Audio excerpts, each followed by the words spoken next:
আমি সৌমনা flavour diary থেকে আজকে তোমাদের সাথে মৌরি পটল এই রেসিপিটা শেয়ার করব। জানো তো, এই রেসিপিটা আমার দিদার হাতের রেসিপি। বারবার যখনই আমি এই রেসিপিটা খেয়েছি, মানে গরমকালে আমাদের বাড়িতে প্রায়শই এই রেসিপিটা তৈরি হয়।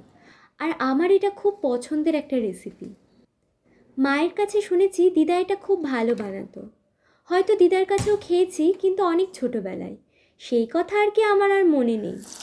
তবে আমার ইচ্ছে ছিল যবে থেকে ভিডিও বানিয়েছি তবে থেকেই যে তোমাদের সাথে কখনো না কখনো এই রেসিপিটা একবার হলেও শেয়ার করব। ভীষণ কম ইনগ্রিডিয়েন্টসে এই রেসিপিটা তৈরি হয়। আর যেহেতু মৌরি দিয়ে তৈরি, তাই এই রেসিপিটা খেলে কিন্তু পেটটাও ঠান্ডা থাকবে।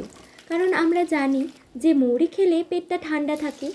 দেখলেই হয়তো মৌরি, কাঁচা লঙ্কা বাটা, নুন, হলুদ, চিনি, কাশ্মীরি লঙ্কার গুঁড়ো, এই আর আদা বাটা, আর কিছু কিন্তু বেশি লাগে না। আর খেতেও না খুবই সুন্দর হয়। সাদা ভাত বলো কিংবা রুটি, সব কিছুর সাথেই দারুণ লাগে।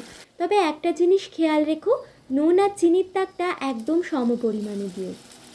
এই রেসিপিটা তোমাদের কেমন লাগলো অবশ্যই কমেন্টে জানিও। জানি অনেকেই পটল খেতে একদম পছন্দ করো না, তারাও একবার বানিয়ে দেখতে পারো, আশা করি ভালো লাগবে। তো আমার চ্যানেলে নতুন হলে একটা লাইক করে দিও।